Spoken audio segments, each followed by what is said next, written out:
학개서 1장 3절에서 6절까지 말씀 묵상하겠습니다. 학개 1장 3절에서 6절까지 말씀이 있습니다. 여호와의 말씀이 선지자 학개에게 임하여 이르시되 이 성전이 황폐하였거늘 너희가 이때에 판벽한 집에 거주하는 것이 옳으냐? 그러므로 이제 만군의 여호와가 이같이 말하노니 너희는 너희의 행위를 살필지니라. 너희가 많이 뿌릴지라도 수확이 적으며 먹을지라도 배부르지 못하며 마실지라도 흡족하지 못하며 입어도 따뜻하지 못하며 일꾼이 삭슬 받아도 그것을 구멍 뚫어진 천대에 넣음이 되느니라. 아멘. 삶의 우선순위를 바르게 세워라.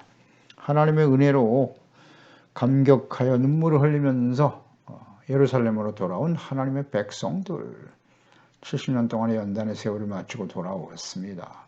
과거 조상들이 지은 죄를 회개하고 하나님의 백성들은 감격하고 눈물을 흘리면서 새로운 삶을 결단했었죠. 그러나 그것도 잠시뿐 자신들의 일상을 돌보느라 하나님의 성전 건축에 무관심한 상태였습니다. 그들은 아직 때가 이르지 않았다. 아직 성전을 건축할 때가 아니라고 생각하고 차일피일 미루고 있었습니다. 그리고 당시 지도자들이었던 스룹바벨, 총독 스룹바벨과 대제사장이었던 여호수아 역시 성전 건축에 대한 미온적인 태도를 가지고 있었습니다. 그때 이제 하나님께서 학개 선지자를 보내사 말씀을 하고 계시는 겁니다. 3절, 4절 말씀이죠. 하나님의 말씀이 선지자 학개에게 임하였습니다. 예루살렘으로 귀환한 언약의 백성 이스라엘, 그들이 가장 먼저 해야 할 일은 과거 조상들이 하나님께 범죄하고 우상 숭배하며 하나님과 거룩한 성전을 더럽힌 죄를 철저히 회개하고 성전과 제사를 회복하며 거룩한 백성이 되는 일에 우선적으로 최선을 다해야 했습니다. 이것은 마치 과거에 애굽에서 구원받은 이후에 출애굽한 이후에 하나님께서 시내산에서 모세를 통하여 십계명 또 성전 건축 이것을 먼저 하도록 한 1년 동안 광야에서 준비시키셨죠. 그리고 이제 가나안 땅에 들어가기 전이니까요. 이걸 먼저 준비시켜서 하나님의 말씀과 성전을 주신 것은 거룩한 하나님의 자녀 백성이 되라는 것이죠. 그래서 너희들이 가나안 땅에 들어가면 가장 먼저 해야 할 일은 성전을 바르게 세우고 성전이 중심이 되어 하나님 앞에 온전한 제사와 예배를 드려 거룩한 하나님의 백성으로 살아가야 한다고 외치신 것과 맥을 같이 하는 거죠. 이 하나님의 성전을 우상으로 더럽히고 회개하고 돌이키지 못한 하나님의 백성들은 결국 이방인들에 의해서 짓밟히고 멸망의 길을 갈 수밖에 없었단 말이죠. 그래서 바벨론 포로 70년 연단의 세월을 거쳐 다시 예루살렘으로 돌아왔어요. 그러면 하나님의 뜻은 같은 거예요. 언제나. 왜 너희들이 과거에 그와 같은 고통과 절망을 경험하게 하셨는가? 징계하신 하나님의 뜻이 무엇인가를 바르게 알고 이제 예루살렘으로 돌아왔으니 먼저 성전을 회복해야죠. 성전을 새롭게 짓는다는 의미는 뭐 크고 화려한 성전을 세우고 성전을 우상처럼 섬기면 안 되는 거예요. 과거에 하나님의 성전이 예루살렘에 있으니 우리는 결코 망하지 않을 것이다? 그렇지 않아요. 성전을 세우는 일은 예배가 회복된다는 뜻이에요. 하나님과의 관계 회복, 하나님과 그 말씀 앞에서 우리의 죄를 깨닫고 돌이켜 온전한 거룩한 하나님의 백성으로 살아가겠나이다 라고 하는 결단이잖아요. 그런데 우선적으로 하나님의 전을 건축하고 제사가 회복되어져야 할 하나님의 백성들이 이런저런 핑계로 지금 성전 건축을 미루고 있습니다. 성전 건축을 시작한 지 대략 16년의 시간이 흘렀지만 아직도 그들은 성전을 완공하지 못하고 있었고 하나님께서 그때의 선지 학개를 통해서 이 말씀을 하고 계시는 겁니다. 4절에 보면 이 성전이 황폐하였거늘 너희가 이때 판벽한 집에 거주하는 것이 옳으냐? 라고 주님 물으시네요.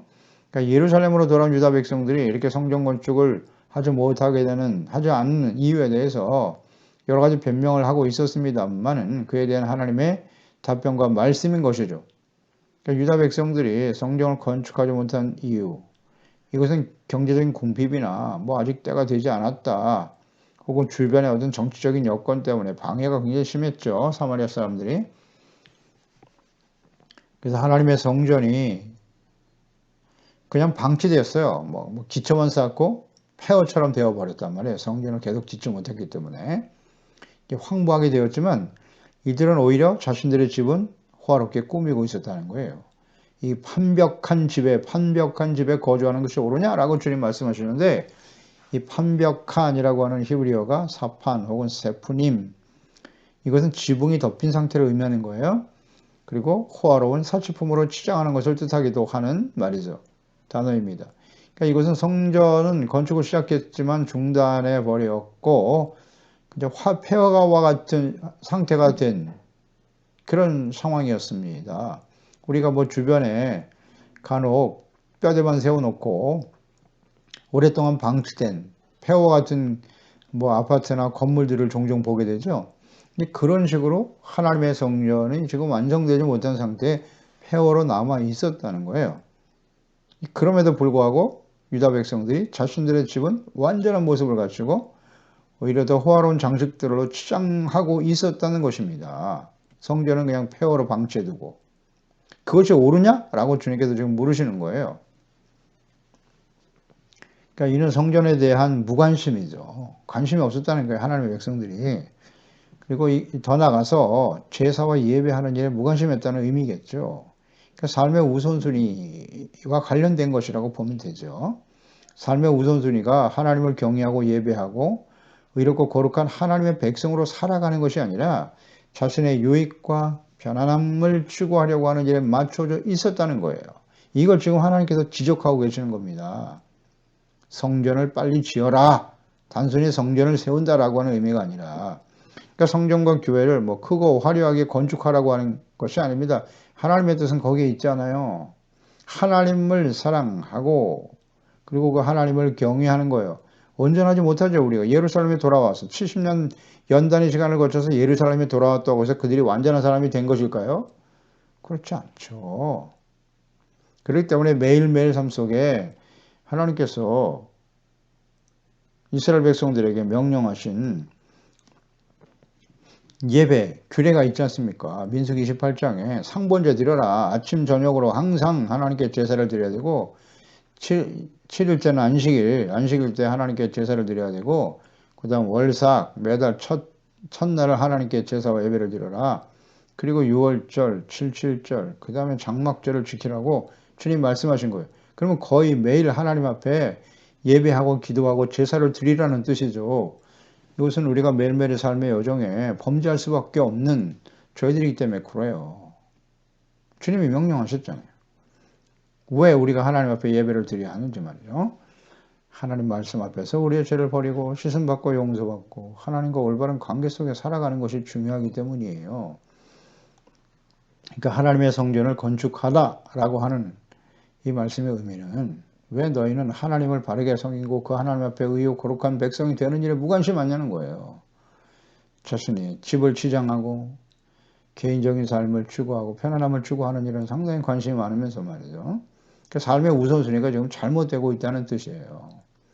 자, 근본적으로 이렇게 우리는 질문을 해보죠. 성전과 교회 존재 이유와 목적은 무엇인가? 뭐 누누이 강조되는 거 아니겠습니까? 여기에 대한 분명한 이해가 있어야 합니다.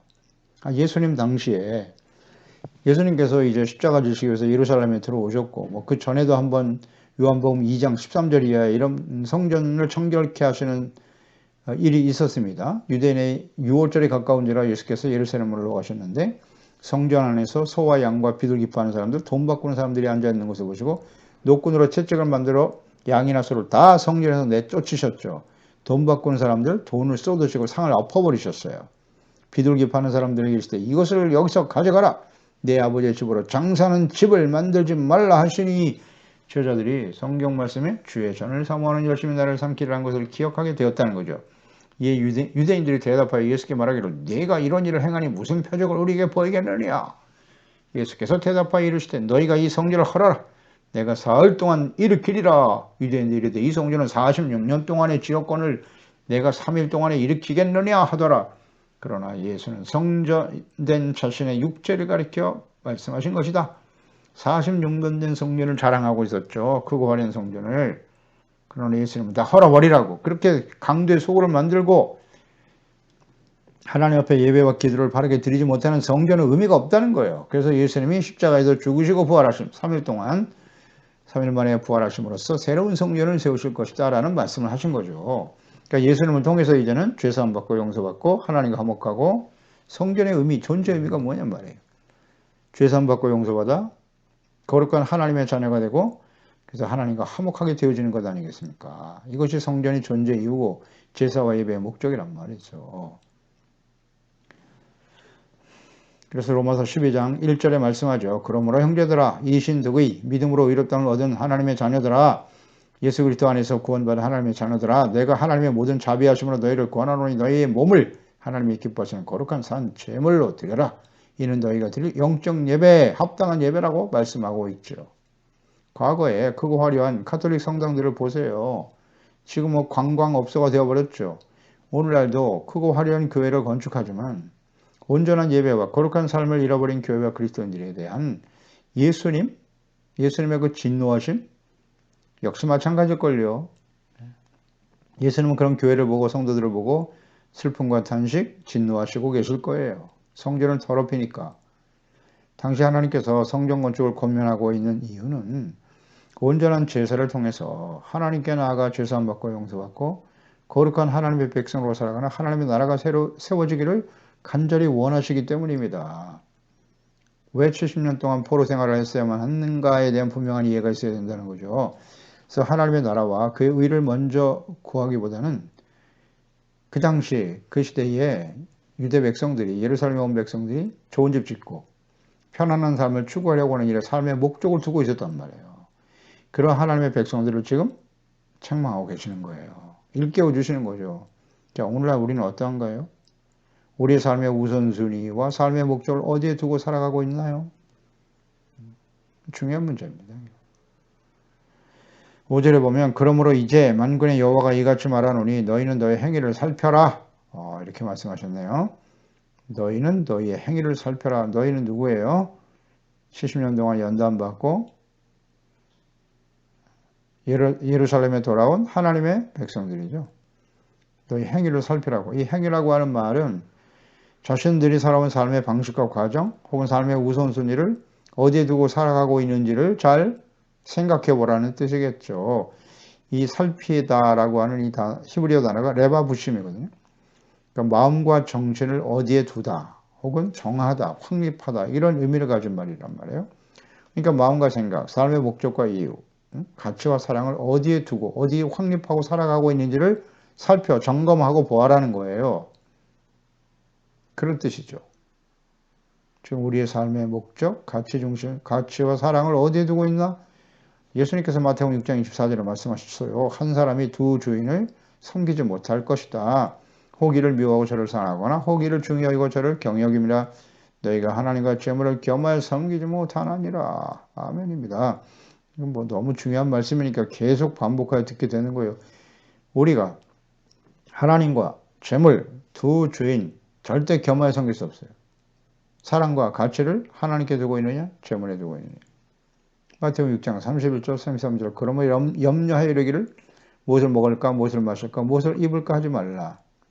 이는 다 이방인들이 구하는 것이다. 너희 하늘아버지께서 이 모든 것이 너에게 있어야 할 줄 아시나니라. 그런즉 너희는 먼저 그의 나라와 그의 의를 구하라. 그리하면 이 모든 것을 너에게 더하시리라. 아멘입니다.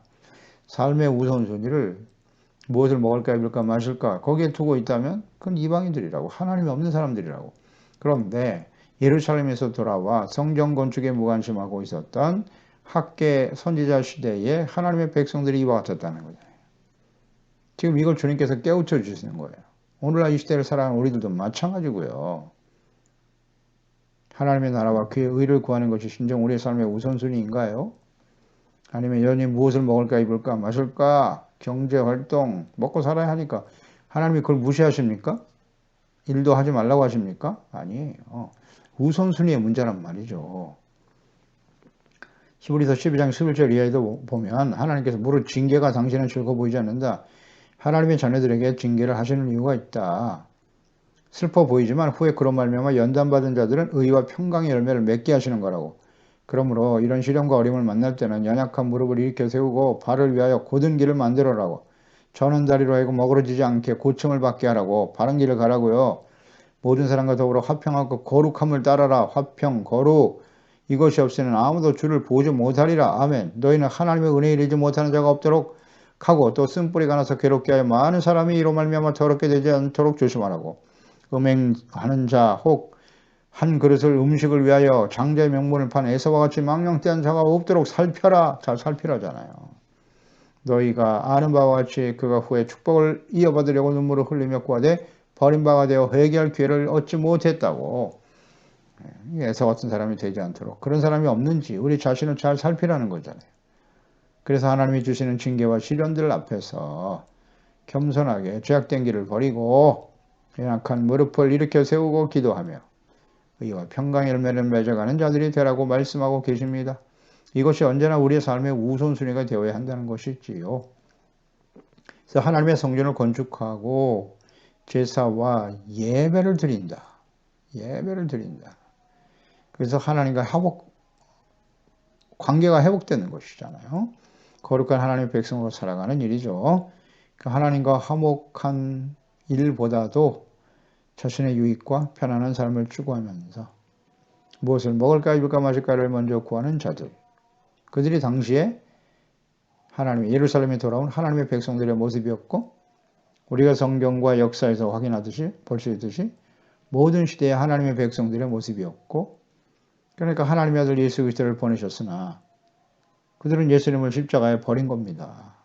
하나님의 언약의 백성들이 예수님을 버리고 거짓 목자들의 영향을 받아서 결국 그들은 멸망을 당하고 나라가 없이 난민 신세가 되어버린 거예요. 2000년 동안 떠도는 인생이 되고 말았죠. 근데 그들은 지금까지도 하나님의 아들 예수 그리스도를 인정하지 않아. 그 역사 속에 얼마나 많은 시련과 징계와 어려움을 당했어요. 깨닫지를 못하네요. 그러니 이방인인 우리가 이처럼 예수께서 하나님의 아들 그리스도심을 알게 하시고 믿게 하시고 죄사함 받고 구원받아 하나님의 자녀, 영광스러운 하나님의 자녀가 되게 하신다. 얼마나 큰 은혜입니까? 그러므로 우리는 과거에 있었던 하나님의 백성들의 삶을 거울로 삼고 본보기로 삼으라고 하시잖아요. 예루살렘으로 다시 회복하여 돌아왔음에도 불구하고 이들은 또다시 무엇을 먹을까 입을까 마실까에 치중하고 있다는 거예요. 삶의 우선순위가 썩어질 것에 집중하고 있었다는 거예요. 필요 없다는 게 아니에요. 주님은 필요를 다 알고 계신다고 하시잖아요. 그 삶의 우선순위가 바르지 못한 자녀들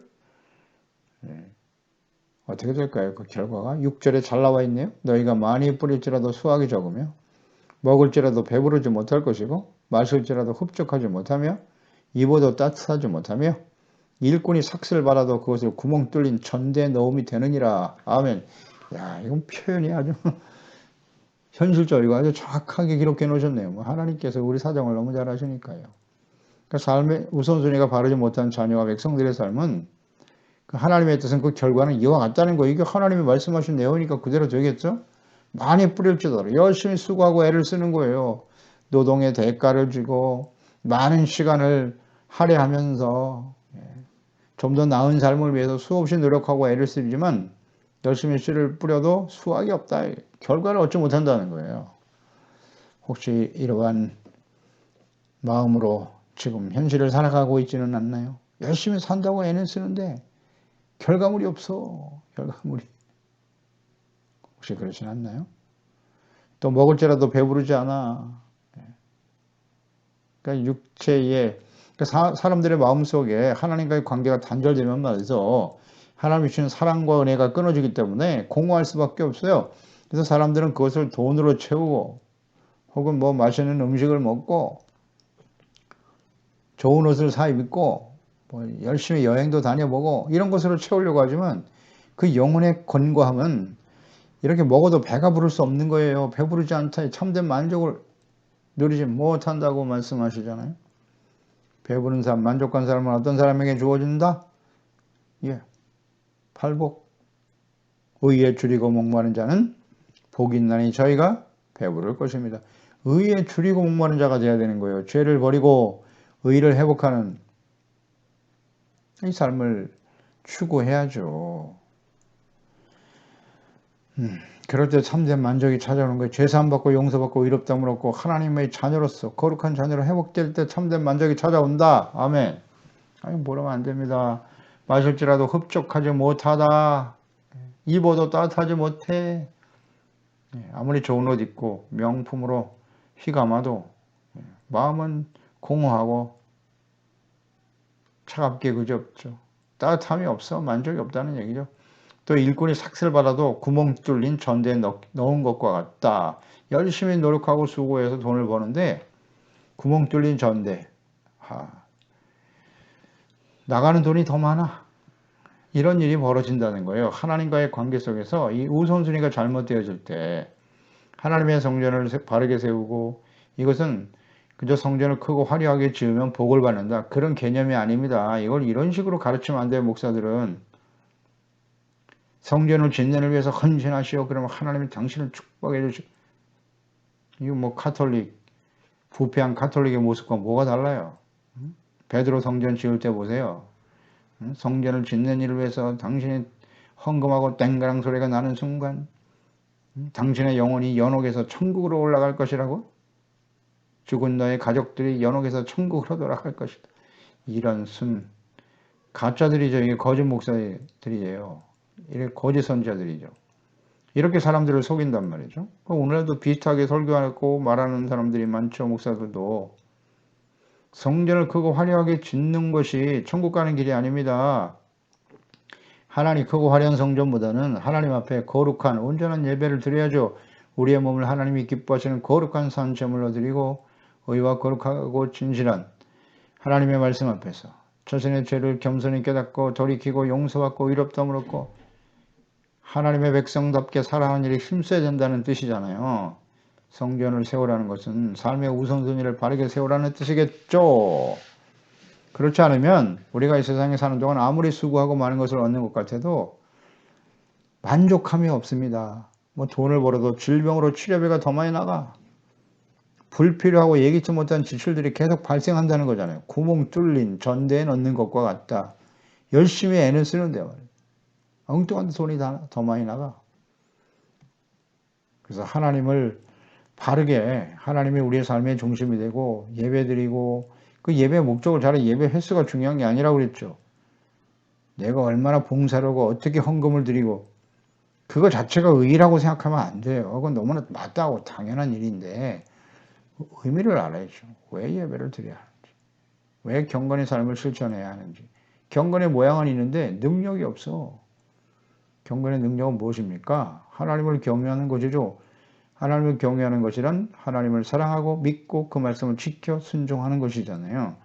의의 삶이 우리의 삶 속에 나타나는 거죠. 그게 참된 경건이고. 그래서 시편 128편 1절로 3절에 여호와를 경외하며 그의 길을 걷는 자마다 자 보세요. 복이 있도다. 하나님을 경외하고 그의 길을 걷는 자. 주님의 말씀을 따라가는 사람들이겠죠. 하나님을 경외한다는 건 말씀을 듣고 믿어 순종하는 거니까 아브라함처럼 이삭을 바쳐라. 그랬더니 뭐 즉시 순종하잖아요. 그러니까 하나님께서 이제야 내가 너를 경외하는 줄을 알았도다. 자, 그런 사람은 어떤 복을 받을까요? 2절에 내가 내 손이 수고한 대로 먹을 것이라. 수고한 대로 먹는데요. 그런데 하나님을 경외하는 삶, 하나님의 성전을 바르게 세우고 하나님의 자녀답게 살아가는 하나님의 나라와 의에 초점을 맞추지 못하면 어떻게 돼요? 열심히 수고하지만 수확이 없어. 좋은 옷을 입어도 만족함이 없어요. 그렇게 된다고 하시잖아요. 수고하고 아무리 돈을 많이 벌어도 뚫린 전대에 넣는 것과 같도다. 그러나 하나님을 경외하는 자는 수고하는 대로 먹어요. 그리고 내가 복되고 형통하리로다. 내 집 안방에 있는 내 안에는 결실한 포도나무 같고 내 식탁에 둘러앉은 자식들은 어린 감람나무 같으리로다. 아멘입니다. 이 복이 얼마나 큰 복입니까? 생각해 보세요. 아내와 자식들이면 가정이잖아요. 그 가정이 행복해지는 거예요. 아내는 신실한 하나님을 경외하는 신실한 사랑으로 하나 되고 이 정말 복이죠. 열심히 애는 쓰는데 가정이 깨요. 고통당하는 사람들이 얼마나 많아요. 얼마나 많아요. 가정이 복을 받는 거예요. 가정. 자녀들 때문에 또 얼마나 많은 고통을 당하나요. 하나님을 경외하고 주님을 바르게 섬길 때 삶의 우선순위가 바르게 세워지면 자녀들은 어린 감람나무 같아서, 감람나무가 얼마나 유용한지 알겠죠? 성전을 밝히는 기름으로 사용되기도 하고, 감람나무의 많은 결실을 가지고 많은 사람들에게 기쁨과 즐거움을 줄 수 있잖아요. 그렇습니다. 이렇게 성전 안에서 언제나 믿음의 사람으로 자라고 필요한 하나님의 자녀들도 세워질 것이다. 그러니까 우리가 여기에 초점을 맞추면 되는 거예요. 하나님을 경외하는 거예요. 그 길을 걷는 자마다 그랬으니까. 의에 줄이고 목마른 자가 참된 만족과 기쁨을 누리며 살아가게 되는 거예요. 그렇습니다. 그래서 하나님이 이걸 경고하시는 거예요. 너희들이 이렇게 하나님의 성전을 뒤로하고 하나님을 경외하고 예배하고 경건한 예배자로 주님을 섬기는지라는 무관심하고 자신의 집을 꾸미고 이 세상에서 얼마나 더 잘 먹고 편안하게 살아갈 것인가를 추구한다면 이와 같은 결과가 나타나게 될 것이다. 하나님의 뜻이잖아요. 그러니 하나님의 성전을 바르게 세운 하나님의 나라와 의를 먼저 구하는 초점은 삶의 우선순위입니다. 이 우선순위를 바르게 세우는 하나님의 자녀와 백성들이 되어야 할 것입니다. 이거는 학교 시대만이 아니라 오늘 시대에 예수 그리스도 안에서 구원받은 하나님의 은혜를 받은 하나님의 자녀들 우리들에게 주시는 하나님의 말씀입니다. 우리는 우선순위를 바르게 세우고 살아가고 있나요? 기도하겠습니다. 하나님 아버지, 오늘도 주의 말씀을 듣습니다. 이스라엘 유다 백성들이죠. 그들은 하나님께서 선지자들을 보내사 회개하고 돌아오라고 끊임없이 외쳤으나 그들은 결국 거부했죠. 그 결과로 말씀하신 대로 바벨론에 의해서 멸망을 당하고 70년 동안 포로 생활을 하면서 연단의 시간을 보내게 되었죠. 하나님이 정하신 때에 그들은 예루살렘으로 돌아왔습니다. 돌아올 때 정말 눈물로 감격하며 자신 조상들이 지은 죄 때문에 우리가 이런 고통과 어려움을 당했다 생각하고 말씀 앞에서 눈물로 회개하면서 주님의 은혜에 감사하고 찬양하면서 예루살렘에 돌아왔어요. 그리고 이제는 하나님의 성전을 바르게 세우고 하나님을 경외하고 주님의 말씀을 따라 순종하는 의롭고 거룩한 하나님의 백성들이 되기를 원하옵나이다. 찬양하며 기도하며 시작했던 그들이 시간이 얼마 지나지 않아 결국 하나님의 성전 건축하는 일에는 무관심하고 자기 집을 꾸미고 좀 더 편안한 삶을 살아가기 위해서 마음을 빼앗기며 살아가고 있었더라. 그 결과가 어떻게 될 것인가 주님께서 말씀하고 계시네요. 우리도 그러한 모습으로 흘러가고 있지 않나? 모든 시대 하나님의 백성들이 그랬거든요. 하나님의 성전을 바르게 세운다는 것은 그리스도에 된 교회를 바르게 세운다는 것은 우리가 예수 그리스도를 믿고 구원받은 하나님의 자녀로서 경건의 모양보다는 경건의 능력을 소중하게 여기는 주의 말씀을 듣고 지켜 순종하고 이롭고 진실된 하나님의 자녀로 살아가는 일에 힘쓰는 저희들이 될 수 있도록 날마다 경건의 삶을 소중하게 여겨야죠. 하나님의 나라와 그의 의를 먼저 구하는 삶의 우선순위를 빠르게 세워야 돼요. 그렇지 않으면 우리가 아무리 수고하고 애를 써도 우리는 공허하고 헛된 삶을 살아갈 수밖에 없을 것이다. 우리가 이와 같은 모습으로 지금 살아가고 있지는 않나요? 그렇다면 뭐 어렵지 않아요. 하나님을 경외하여 하나님의 나라와 그의 의를 먼저 구하는 삶의 우선순위를 회복하는 것이 중요합니다. 그러므로 우리 소중한 지체와 가족들이 남은 시대에 주님 앞에서는 그날 동안 화평함과 거룩함을 따르고 우선순위를 바르게 세워 하나님께서 약속하신 대로 우리 삶의 필요를 아시는 주님께서 날마다 더하여 주시는 은혜를 누리며 살아갈 수 있게 도와주시옵소서. 예수님의 이름으로 기도드리옵나이다. 아멘.